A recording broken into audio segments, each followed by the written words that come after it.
Yo quiero decirte que lo obtuvo. Yo no tengo la menor duda de que el triunfo de Morena, yo no sé cómo lo verán otros sectores, pero para mí rebasó totalmente mis expectativas. El impacto, digamos, a nivel nacional para esta coalición Va por México es brutal. Es una derrota verdaderamente histórica. Estamos ante un proceso de reorganización de la derecha. Y ese proceso de reorganización de la derecha no solamente se está dando en México, se está dando en prácticamente todo el mundo. Estas derechas luego pueden ser muy, muy peligrosas. Y me preocupa todo el racismo y el clasismo, sobre todo el clasismo, que se expresa, por ejemplo, que se expresó en la campaña, es el voto por una derecha que se está radicalizando y que está adquiriendo tintes, perdón por lo que voy a decir, pero tintes muy preocupantes porque ya bordean las lógicas fascistas. Es lo que está ocurriendo en todo el planeta.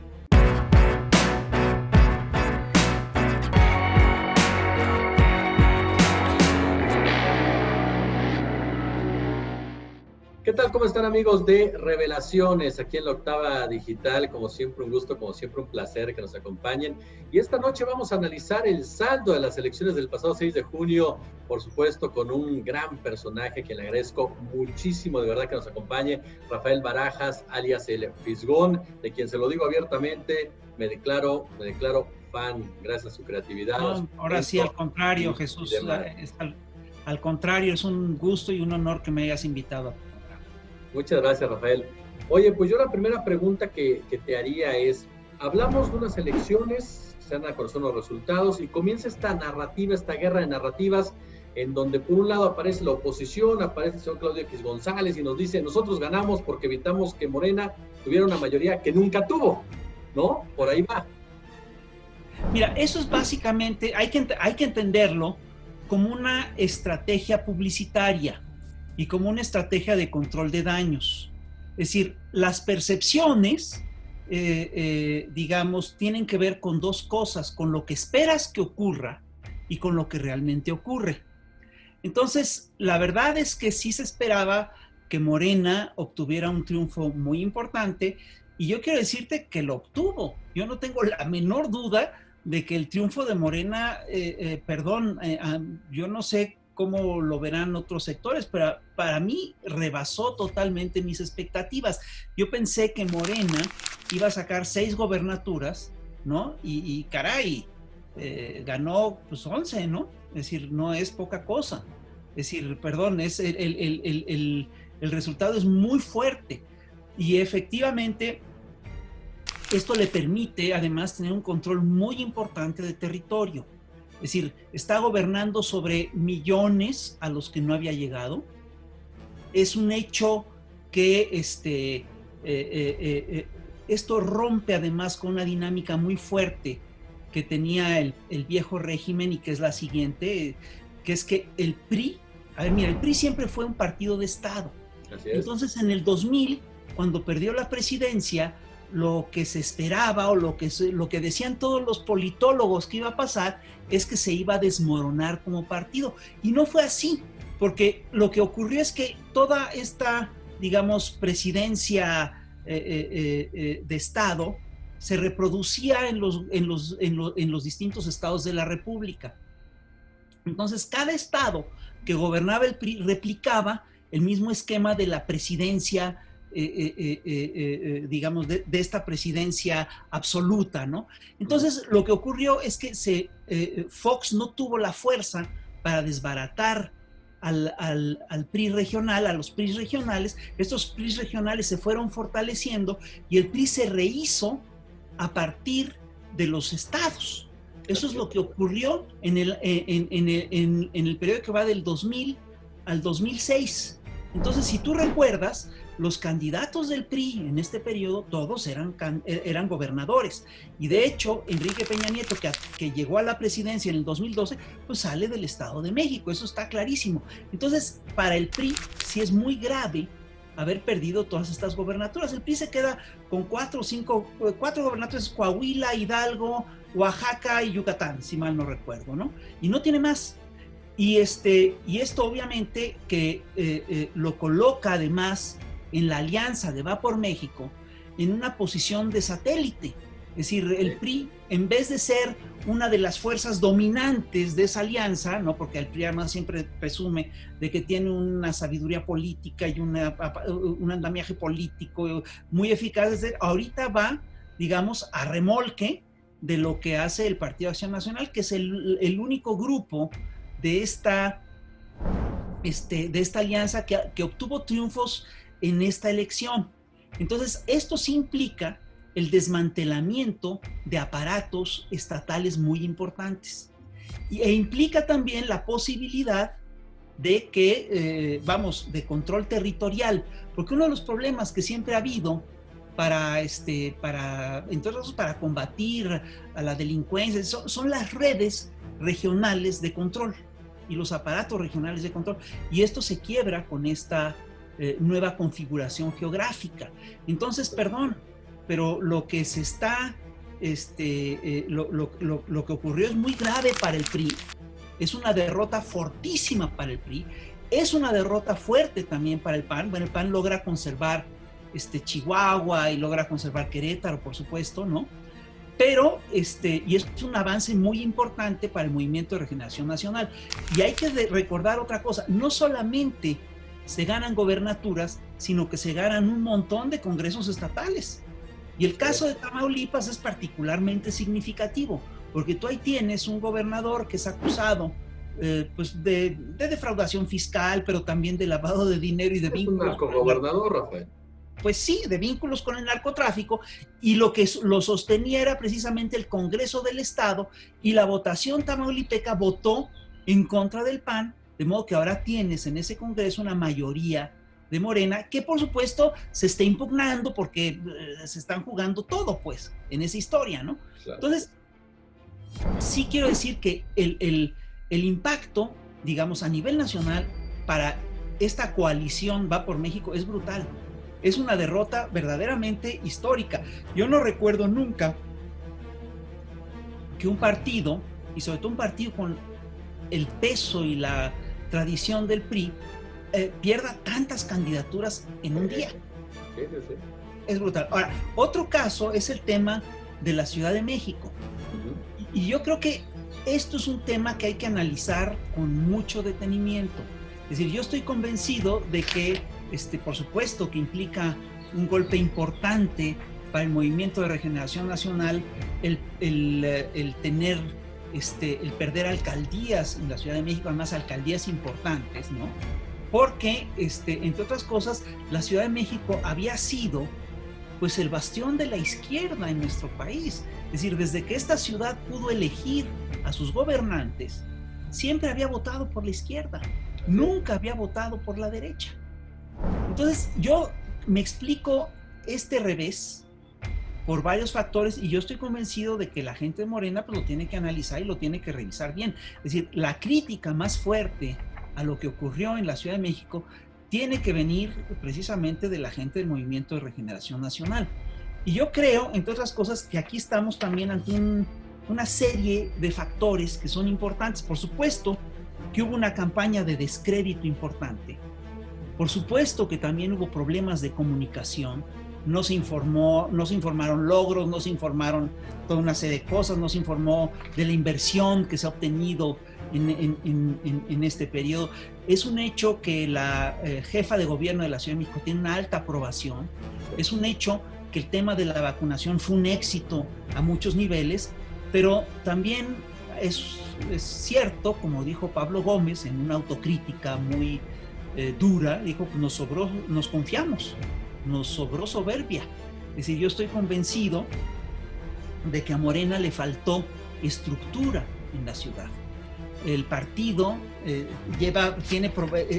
Morena, el Movimiento de Regeneración Nacional, tuvo un problema serio, como partido cuando ganó la presidencia, porque se vació de cuadros, se desmanteló, y en muchas regiones del país tú te encuentras con que el Movimiento de Regeneración Nacional prácticamente no tiene partido en muchos estados, o está descabezado, o nada más están funcionando dos o tres. ¿Qué es este vacío, Rafael? ¿Por qué pasó esto?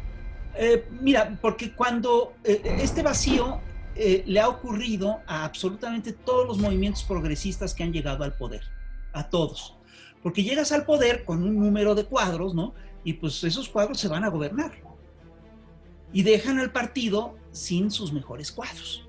Es decir, dejan al vacío con una carencia de cuadros enorme, que obviamente hay que subsanar y que se está trabajando para subsanar, pero no es fácil. Es decir, tú no formas cuadros en 1 o 2 años. Sí, claro. Es decir, los cuadros toman tiempo. Aunque tengas un movimiento en auge, toma tiempo formar cuadros. Entonces, este es un problema que fue muy serio, pero además yo creo que hay que aceptar que no se trabajó, y por esto entonces no se trabajó la elección, ¿no? Se dio por sentado que aquí se iba a ganar porque Claudia tenía muy buena imagen, porque el presidente tiene mucha aceptación, etcétera, etcétera, etcétera. Y creo que aquí además juegan otras cosas que son muy importantes. En primer lugar, sí estamos ante una queja de las clases medias en esta ciudad. Yo estoy convencido que hay un sector de las clases medias que se sienten desatendidos, que no están contentos con lo que está ocurriendo y se expresaron en las urnas. Esto yo lo veo claro. Vamos a ver qué se hace con eso, ¿no? Porque, y ahorita te hablo de este fenómeno porque me parece un fenómeno delicado. Estoy convencido, perdón.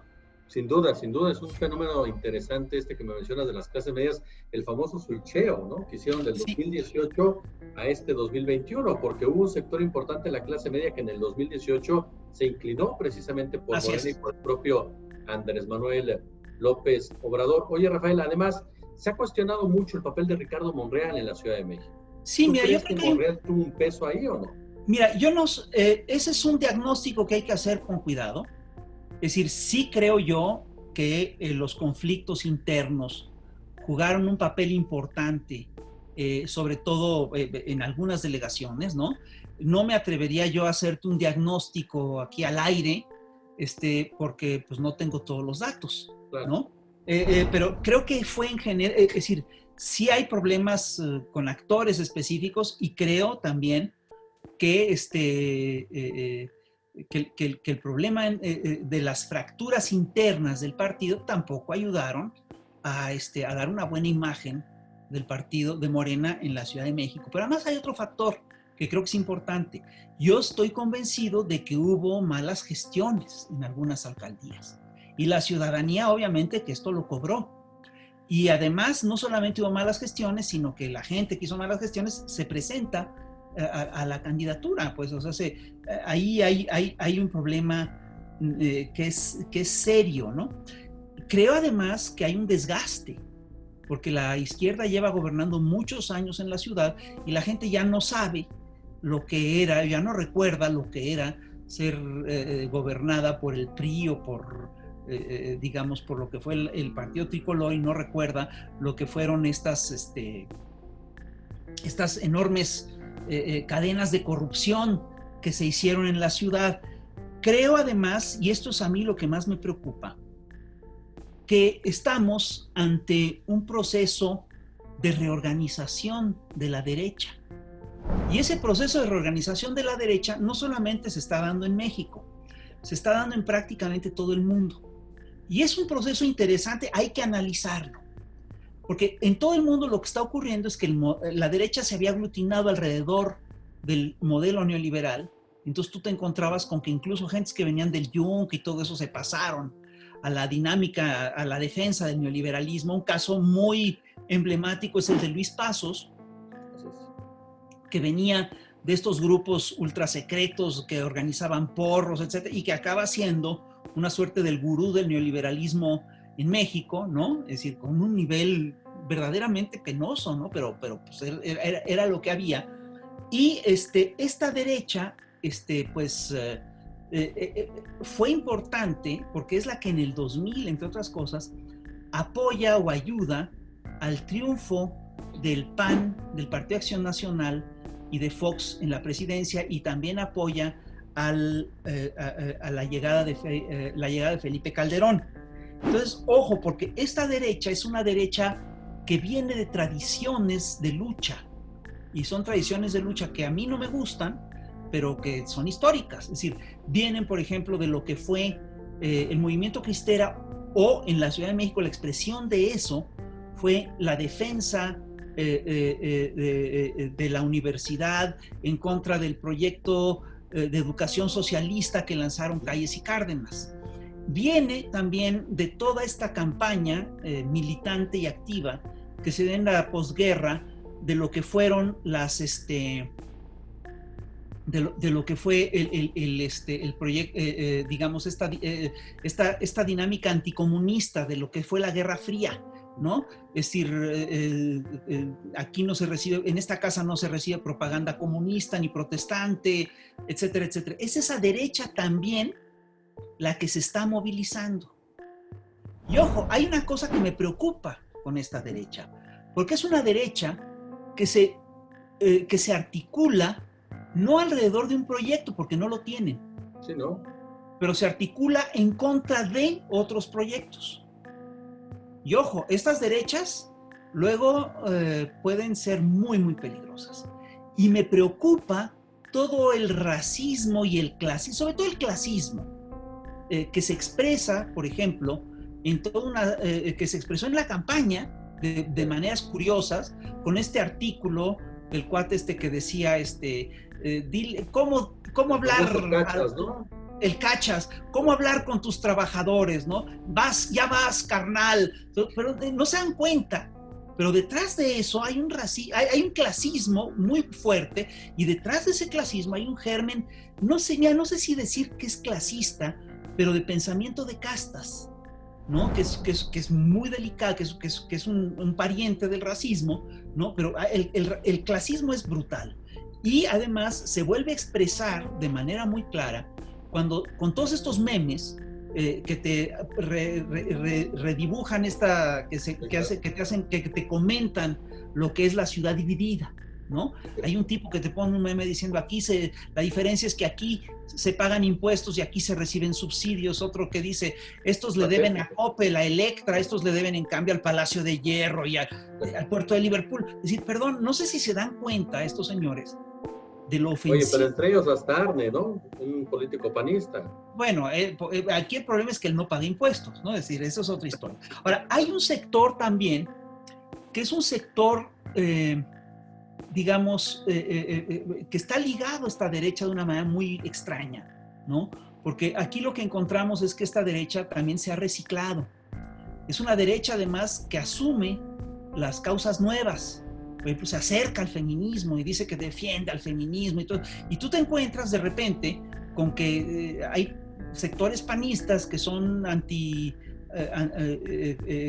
son pro vida, etcétera, y que te dicen que defienden a las mujeres, ¿no? Sí, y también hay que revisar todos los vínculos que existen entre los viejos aparatos del partido aglutinados en Va por México y grupos violentos que se infiltran en movimientos que tienen toda la legitimidad, como el movimiento feminista, movimientos ecologistas, etcétera, etcétera, etcétera. Y todo esto obviamente conforma un cóctel que es complicado y que además da cosas extrañas, ¿no? Por ejemplo, tú te encuentras con que hay sectores feministas o que dicen que están enojados porque la Cuarta Transformación no es una izquierda verdadera, entonces que la van a castigar, asumen un voto de castigo y votan por la derecha.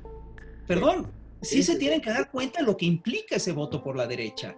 Es el voto por una derecha que se está radicalizando y que está adquiriendo tintes, perdón por lo que voy a decir, pero tintes muy preocupantes porque ya bordean las lógicas fascistas. Es lo que está ocurriendo en todo el planeta. Esto está ocurriendo en Brasil, está ocurriendo en Hungría, está ocurriendo en España con Vox, está ocurriendo en Francia con Marine Le Pen, está ocurriendo en Estados Unidos con todos estos sectores. Entonces, a mí sí me preocupa de repente que estos sectores no se dan cuenta, ¿no? Estos sectores que se asumen como radicales, que ojo, además son una minoría, es un sector muy pequeño de la población, ¿no? Pero sí pueden tener un impacto mediático importante. Entonces yo sí cuestionaría estos sectores, yo sí les diría, bueno, ¿qué están haciendo, compañeros? ¿De veras son tan radicales que acaban votando por la derecha? Sí, claro. Y hablamos incluso, como bien lo señalas, de uno de los peores rostros de esta derecha, Gustavo de Hoyos, Claudio X González, que son el rostro que está ahí, pero que hay empresas detrás que, como bien señalas, con un tono netamente fascista, que llevan a cabo hasta lo que se conoce ya como golpe blando, golpe suave en Sí, contra del gobierno federal. Están en estas lógicas. Ahora, yo estoy convencido de que una de las cosas que articula toda esta, digamos, todo este cóctel, digamos, el factor digamos, el factor es el factor crucial dentro de esta cocina son, sin lugar a dudas, los medios masivos de comunicación. Totalmente de acuerdo. Pues es un problema delicado. Entonces, sí tenemos, yo estoy convencido que se tiene que hacer, entre otras cosas, un análisis serio de lo que está ocurriendo y se tiene, entre otras cosas, que trabajar fuerte para lo que viene, porque viene, entre otras cosas, el proceso de revocación de mandato. Y obviamente nos vamos a encontrar con una derecha movilizada, porque ya lo anunciaron, Gustavo de Hoyos lo anunció. Y en este marco ahorita que mencionas para contar a la gente, la narrativa de estos medios tradicionales, a lo mejor te voy a preguntar una obviedad, te ofrezco una disculpa de antemano, pero la narrativa de los medios tradicionales, te hablo de Televisa, te hablo de Azteca, te hablo de estos grandes medios, viene emparejada precisamente con esta alianza con Vamos por México, el caso de Claudio X, todos ellos, es una intención, a pesar de que se hable de Cascárraga o Salinas Pliego, son empresarios cercanos al presidente de la República. Sí, pero mira, es curioso porque a estos sectores, entre otras cosas, los une una visión del mundo y los une también una interpretación de este mundo y los une también su narrativa. Es decir, acaban teniendo la misma narrativa. Ahora, hay que ver cómo se construyen estas narrativas, porque estas narrativas con frecuencia se construyen alrededor pues de prejuicios, ¿no? Es decir, ocurre mucho, nosotros lo vemos mucho en Twitter y lo vemos mucho con los caricaturistas de la derecha, que confunden con frecuencia sus análisis. Lo que ellos creen que es un análisis es en realidad una expresión de un prejuicio interno muy fuerte, ¿no? Entonces, todo lo que refuerza su prejuicio es para ellos un dato duro, aunque no sea cierto, ¿no?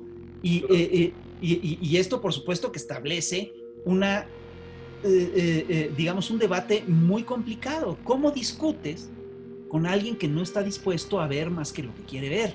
Eso es una cosa que es muy delicada, ¿no? Con todo este sector. Y sí me preocupa, lo digo con toda honestidad, me preocupa de repente que nos encontramos con una clase media y con una clase alta que es profundamente clasista. Pero además, fíjate, la campaña estaba bien dirigida a todos estos sectores. Poco antes de la elección, la revista Forbes publica un texto que es muy interesante en el que dice cosas como esta. Dice, ¿quién es clase media en México? Entonces dice, bueno, digamos, el ingreso promedio es como de 14,000 y tantos pesos. Entonces, clase media son los que ganan de 7,000 a 14,000. Y clase alta son los que ganan de 14,000 para arriba. Perdón, esto obviamente tiene la intención, es decir, no sé si sea la intención, pero tiene el efecto de tocar, digamos, a toda una serie de núcleos aspiracionales de la gente. Entonces, yo soy clase media porque gano 7,000 pesos. Perdón, 7,000 pesos no es clase media. No, por supuesto. 7,000 pesos es un salario realmente muy bajo. Es decir, es un salario bajo. Es decir, y lo comparas con, por ejemplo, estas cosas que dice Samuel García, ¿no? Que un salario bajo es de 50,000 pesos. Bueno, obviamente estás hablando de una clase social que no vive en la realidad en la que vive el grueso de la población. Y eso es lo que te explica, por ejemplo, todos estos memes, ¿no? Que te dicen, no, allá ya bautizaron incluso esta línea divisoria entre el este y el oeste, dicen que es el muro del Pejín, y todo eso tiene chiste y todo eso, pero sí me parece que lo que está detrás es muy preocupante. Totalmente. Mi querido Rafael Barajas Durán, el gran Fisgón. Oye, te agradezco muchísimo estos minutos para la Octava Digital aquí en Revelaciones, Rafael. Al contrario, Jesús, muchas gracias por la invitación.